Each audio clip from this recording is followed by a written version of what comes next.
Welcome to Lever Fanatics. Today, I wanted to call your attention to one aspect of nearly all lever espresso machines that will be one of the first things you'll notice if you are coming from an electronically driven pump machine. There it is. Do you hear it?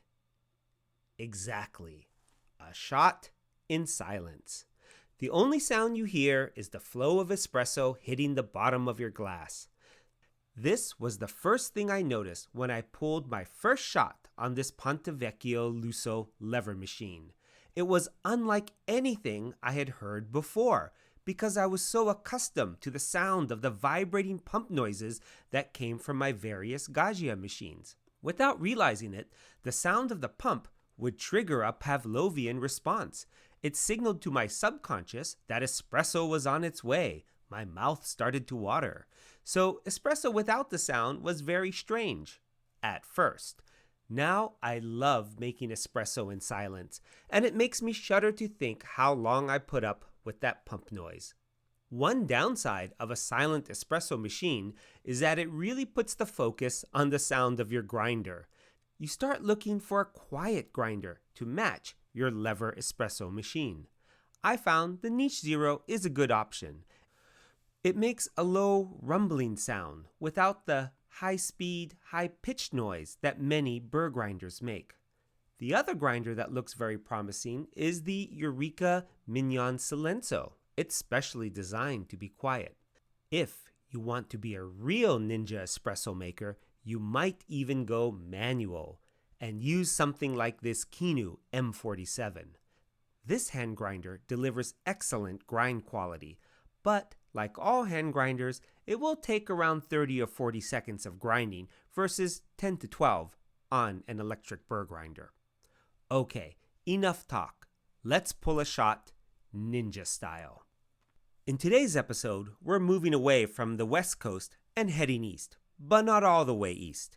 Today, we're trying Black Cat Espresso from Intelligentsia Coffee. Based in Chicago and founded in 1995, Intelligentsia makes this Black Cat classic that's become a staple in the world of espresso. I should mention that in their brew guide, Intelligentsia recommends that your finished espresso should weigh 2.5 times the initial dose. I almost always use 14 grams of beans, which I weigh out on a digital scale. So at the recommended 2.5 brew ratio, I should be targeting 35 grams of finished espresso. I'll even use this scale to make sure I hit that number. Since we're being all ninja-like today, I'm going to hand grind in the Kinu M47. I'll time it to see how long it takes. I like hand grinding. The Kinu is very smooth, and this makes all the difference when you're hand grinding. You never want to fight your grinder. I also like that aside from the electricity to boil the water, everything else in this espresso process is purely manual. We're done. Let's check the time. 40 seconds, almost on the dot. The Dixie cup funnel is essential for transferring the grind without making a huge mess. I use this funnel in both my Niche Zero and when I hand grind.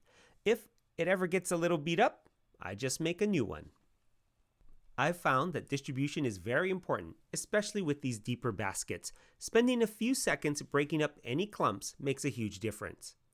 Here comes my heavy tamp. Besides tamp pressure, the other goal when tamping is to get an even tamp. You don't want the coffee bed tilted in one direction. It's worth spending a little more on a nice tamper. I'll need to follow this advice myself and upgrade since the small handle on this tamper does make it a little challenging. For today, I'm going to use my scale to make sure I get exactly 35 grams of espresso out. I loosely lock the portafilter into the group, which prevents air from coming up through the puck. You just need to remember to twist and lock in the portafilter at the same time you pull down the lever. I hold the lever down for 5 to 10 seconds or until I see a few drops come out. This is my pre-infusion and ensures that the puck is fully saturated. I then do 2 half presses, also known as Fellini moves, and then gently release the lever. Now I'm watching the scale to make sure I get my 35 grams of espresso. I'm almost there. I'm going to pull the lever again, and there we are, just 35 grams of espresso. So let's look at this Black Cat Espresso by Intelligentsia. It looks nice and dark. Now for a taste. Nice. It does have a thick body and great mouthfeel.